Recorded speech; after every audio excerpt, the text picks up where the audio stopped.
Parents kicked me out of the house when I was 6 months pregnant, because my golden child sister wanted an extra room for her new business. 5 years later they want my help. But my response left them devastated. 5 years ago, I, 29 now, 24 back then, got pregnant with my ex-boyfriend's baby. In the beginning, everything was going well. But 5 months into the pregnancy, he abandoned me. We had been living together at the time, and one day, I just woke up to a note from him saying that he wasn't ready for fatherhood and he couldn't be with me anymore. And that was it. He ghosted me, but I made sure that I got child support. Unfortunately, the child support paychecks would only start coming in after I had my baby. So, I couldn't afford to stay in the house that we had been renting on my own because I also needed to save since I knew that the child support that my ex would be paying was not going to be enough to cover everything. After all, both of us were pretty young, so I was quite worried about how things were going to turn out. I spoke to my parents about it, and since I was in my 6th month, they told me that I didn't need to go looking for apartments or houses and that I could move in with them, and I was very grateful for it because they were letting me stay with them rent-free. I had to pay for utilities and groceries, but that was fine. For about 3 weeks, I stayed with them. But then that came to an abrupt end as well. And that was all thanks to my golden child of a sister, 25 now, 20 back then. She had always been a spoiled brat. And she had made up her mind that she was not going to waste her time in college and she was going to make something of herself. What that was, nobody had any clue.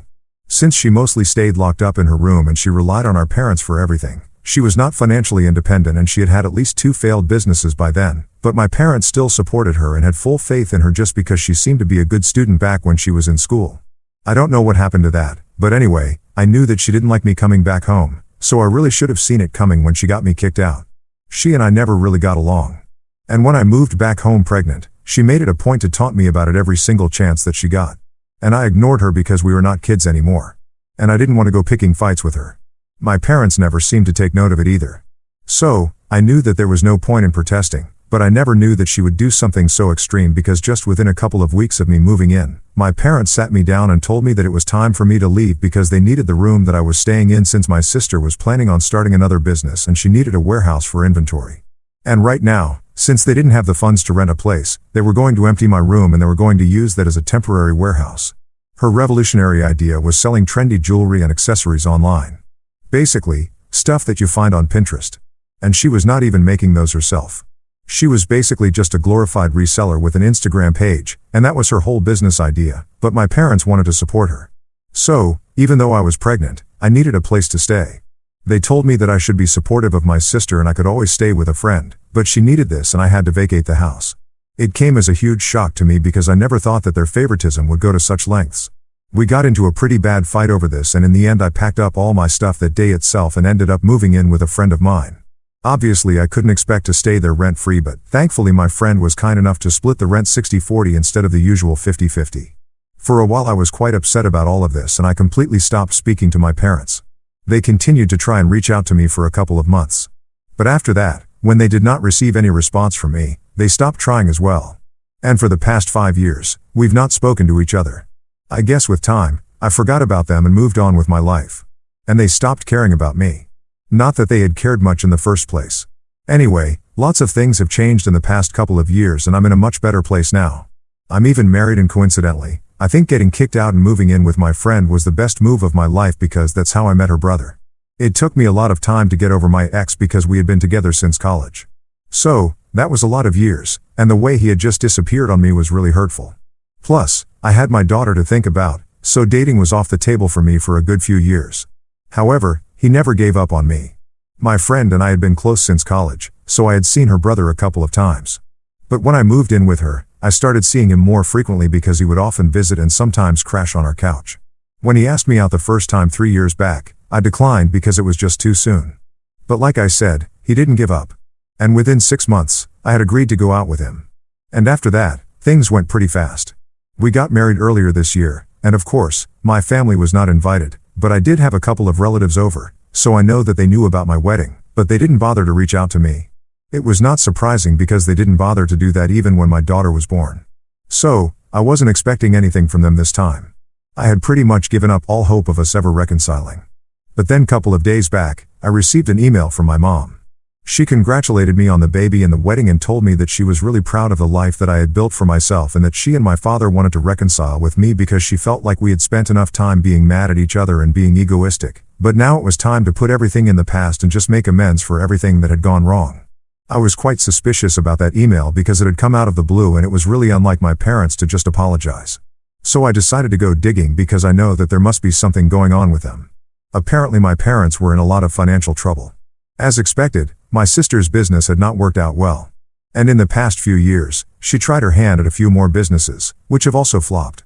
But my parents never seemed to realize that betting on her was a bad idea, and they just kept investing money into everything that she asked them to. And most recently, she had tried to start a real estate agency. And this time things went pretty bad. They put a lot of money on the line for her. And as expected, she had no idea what she was doing. So they lost it all. So my parents have been telling everyone about how much trouble they're in, and they've been expecting help from the family to bail them out, which is fine by me, but they have no right to expect anything at all from me. And after speaking to my cousin, I put 2 and 2 together pretty quickly. They must have gone through my social media account and they also must have seen that my husband is doing pretty well for himself. It's a pretty recent development, but my husband received a pretty big promotion around the time that we got engaged and we ended up splurging a bit on the wedding and we have also purchased a house more recently. It's a pretty beautiful house in a nice neighborhood. So, I guess my parents didn't waste any time on reaching out to me in their times of trouble because they think that my husband and I are going to help them out. Well, that's not happening. And I've made up my mind that I'm not going to reply to that email. And I was not having any sort of second thoughts about it until I spoke to my husband about all of it.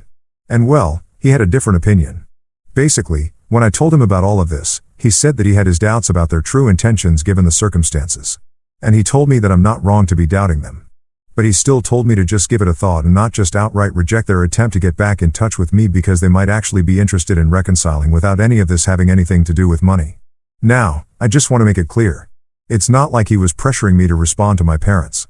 He just gave me a different perspective. And the problem is that now I can't stop thinking about it because at the end of the day, they are still my parents no matter what has happened. And I don't want to be upset with them forever. They're not going to be around forever. And that's something that I'm scared of. So, I'm kind of confused about what to do. To be honest, I still feel like it's about the money and they don't actually want to reconcile with me. They just want our financial help. But on the off chance that it's really not about that, I think I'll feel very guilty if I end up not responding and the situation turns out to be different than what I had presumed it to be. I'm just very confused. Ida for believing that my parents only want to reconcile with me because they want to get financial support from me and my husband? Edit. I've been getting a lot of questions about this in particular, whether I've never seen my parents at all in the past 5 years, even at weddings and birthdays and anniversaries, family events like that. And in short, the answer is yes. Of course, we have run into each other at places, but we have always made it through these events without speaking to each other. They've never acknowledged my existence, and neither have I done that for them. In fact, whenever I knew that they were going to be at some event that I was attending, I made it a point to not even look at them. Last time I saw them was at a cousin's engagement party, and that was almost a year ago. Since then, we haven't run into each other. And even back then, we maintained our distance from one another, and before this, there have been absolutely no attempts by them to get back in touch with me. In my post, I had mentioned that for a couple of months after they kicked me out of the house, they tried to reason with me and convince me to talk to them, but when I did not respond, they stopped talking. And since then, we haven't spoken. So, I guess now it should make sense to people why I find their behavior so suspicious. The timing of it all is just really weird. Update 1. So, I'm back. I've contemplated everything for a couple of days and I have decided I'm not going to respond to that email for now at least. I don't think I should because clearly they are going through a very tough time and I'm not sure of their intentions. Besides, I'm pretty happy with my life right now. So, I don't feel obliged to respond to them. I did think about everything my husband had said and maybe there might be a small chance that they are not reaching out to me for money, but honestly, I don't buy that. They've had 5 years to get in touch with me. And even in the comments of my original post, everybody pointed out to me that if they had never bothered to get in touch with me in the past 5 years, then it was definitely quite suspicious that they were only trying to reconcile with me right now when they knew they were in trouble and they knew for a fact that we were in a good place financially and would be able to help them out. So, thank you so much to everybody who commented and just confirmed whatever I had been thinking about because I had actually been feeling like a terrible person for thinking this way about my own family. However, I don't think that I'm wrong because these people did not have a heart when they kicked me out when I was 6 months pregnant with my baby. So, I don't think they'll have a heart now.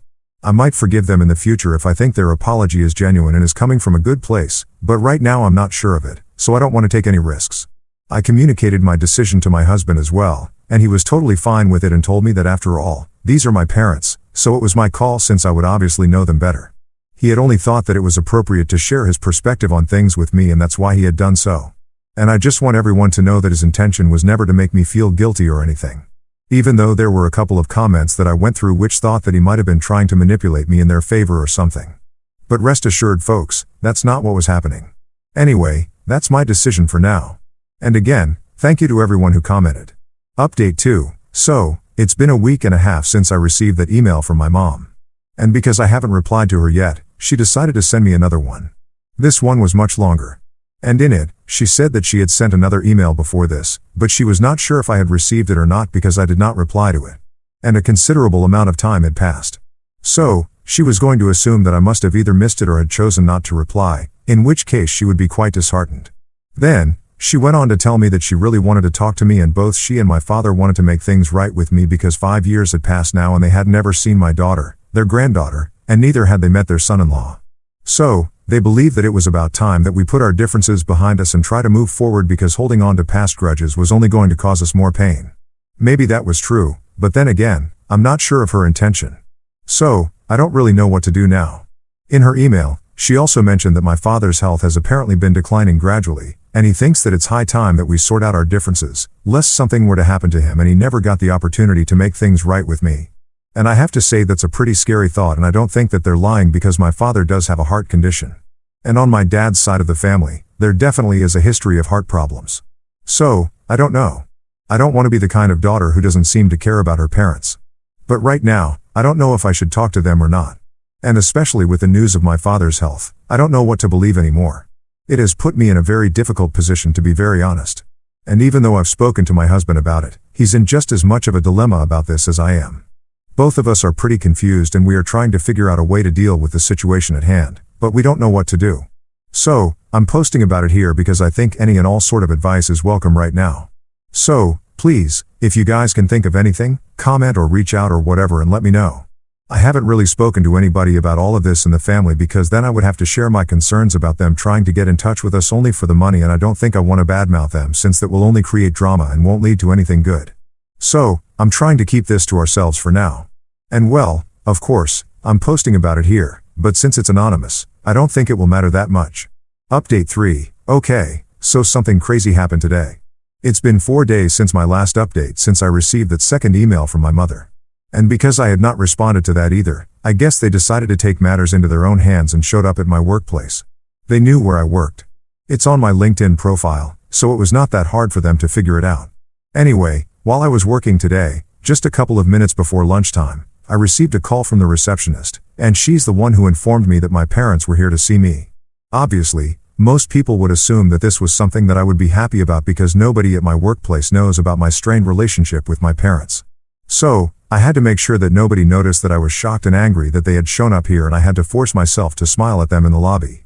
Anyway, eventually I got them to agree to go out with me for lunch. But that was not because I was being gracious or anything. I just wanted them out of my workplace and away from it so I could talk to them in person without giving any of my coworkers the impression that I did not get along with them. I mean, I didn't get along with them, but that was not something for them to know. So, once we were out of sight of anybody from the office and seated in a restaurant just a little distance away from my office building, I got down to business. I dropped all pretenses and I made it very clear to them that what they had done today was not okay. They had not consulted with me before coming here, and this was not a welcome surprise. I told my mom that I had received both her previous emails and my husband and I were contemplating what to do, and I was very blunt with her as well about why exactly my husband and I had our reservations regarding the two of them. I told them that I knew about their financial troubles and that's why I had been holding out on responding to them, because I wanted to make sure that they were not just trying to reconcile with me because they needed financial support and they knew that they were not getting anything out of my sister, the daughter that they had favored for so long. I did not mince my words at all because I was in a really foul mood. They had no right to show up at my work, especially after everything that had gone down. I still remember every single detail of the fight we had when they kicked me out of the house while I was pregnant. And the fact that they hadn't done anything to fix that in the past 5 years, which had also stayed with me. These are not things that people can forget so easily. And seeing them in person once again, that just brought all of these things back to the surface, and I couldn't hold back anymore. Anyway, after I had explained to them exactly why I did not respond to their emails, my father looked humiliated, but my mom did not seem that affected. She told me that since we were not holding back, she would like to tell me that I was completely right, and that was definitely a part of the reason why they had reached out to me. She said that they had apparently been planning on doing this anyway, not just recently, but for quite some time, but they had no idea how to go about it. However, because of their recent financial troubles, they were forced to make this decision of getting in touch with me. But they didn't mention the money in the beginning itself because they did not want to make it seem like they were just interested in the finances and nothing else. It was ironic that they didn't want to look like that, even though it was exactly like that. They just cared about the appearance of the situation, not about the core of it. Anyway, I told them not to waste their time because I had already made up my mind. I had no intention of helping them out. I know that I can help them, and so can my husband. But these are the consequences of all the bad choices that they have made over the years with regards to my sister. So now they have to face it. They cannot expect me to bail them out because when I needed them, they kicked me out. They never looked back and had any second thoughts or any remorse about it. And even in the months following our fight, they would only reach out to me to justify what they had done, but not apologize. I told them that I was never going to forgive or forget that. So there was nothing that I had to say to them anymore. And that was it. I did not say anything after that, and after a couple of minutes of silence, I guess my parents figured out that our little reunion was over. So they covered their portion of the restaurant bill and they left, and I took half the day off and came back home because I really was not in the mood to go back to work anymore. I don't want to bother my husband while he's at work. So I'm waiting for him to come back home, and when he does, I'm going to talk to him about everything that happened. But for now, I just feel good to get it all off my chest by sharing it here. Thank you to everyone who's read my post. Update 4. Hey, so it's been a month since I met my parents, and after that, they didn't try to contact me anymore. So, I was quite relieved because I didn't want anything to do with them, since they had proven that they didn't want anything to do with me either. They just wanted the financial support to bail them out of the situation they were in, and I was not doing that. So there was no need for them to ask me to forgive them anymore. I thought that they would let it go, but clearly not, because after that meeting, they literally told everyone in the family that I had called them to meet me, saying that I would like to reconcile. And then when they had actually shown up, I had humiliated them and said that I knew that they needed money and I could definitely support them if I wanted to, but I didn't want to. And basically, I rubbed their failure into their faces. And I think it's a really twisted interpretation of what happened, because in the first place I never called them to meet me. I never even responded. They are the ones who showed up expecting me to help them out and reconcile. And I didn't even have to rub their faces in their failure. I think they are doing that themselves right now, because by speaking about what happened and lying about it, they're just making themselves look bad, since nobody is really buying that version of the story. Everyone has reached out to me to try and confirm it, because everyone's been shocked that I would do something like this, since it doesn't really seem like something I would do. And obviously, I've clarified to everyone that that's not really what happened. I've told everyone the truth. People believe me too, because they know what kind of person I am. So, it's really just reflecting badly on my parents, not me. I also find it very sad and pathetic that even though we had been able to avoid speaking about this in public for so long, they are now going out of their way to air their dirty laundry just because they want sympathy from the family. To think that all their problems might have been solved by just being kind to me in the past is really sad. But they chose not to do that. So now they'll have to deal with the consequences. I don't feel bad for them at all. Neither do I feel bad for my sister. I'm sure she's struggling as well, but I don't really care anymore. They deserve each other, and I'm happy that I'm out of reach for that family. Update 5. Hi everybody. So, I'm really happy to inform you guys that my husband and I are expecting. It's been a year, and it's been a crazy one at that. The rest of my family pretty much cut my parents and my sister off. Not because they were asking and expecting everyone to help them out financially, but because they have been lying about me, trying to get people to turn against me, and it didn't work. So now, nobody really talks to my parents and my sister with the exception of a handful. And I'm pretty sure that even they just do it out of pity. My parents reached out to me once again recently when I made the announcement of my pregnancy on social media. And I'm guessing that somebody must have let them know. Once again, they said that they would like to put things in the past and try and reconcile, but there's no way that that's happening. This time it might be genuine, but I don't really care about that, because after everything that they've said about me to the rest of the family in the past year, they must be delusional to think that I'm going to let them back into my life. They went on bad-mouthing me and trying to get the family to turn against me. And now they want to be friendly with me because I have another baby on the way. Well, hard pass. This is not going to work. I have chosen my family already, and it's my husband and my daughter and the new baby, and that's all I need. I don't need them in my life. I'm happy and better off without them for sure.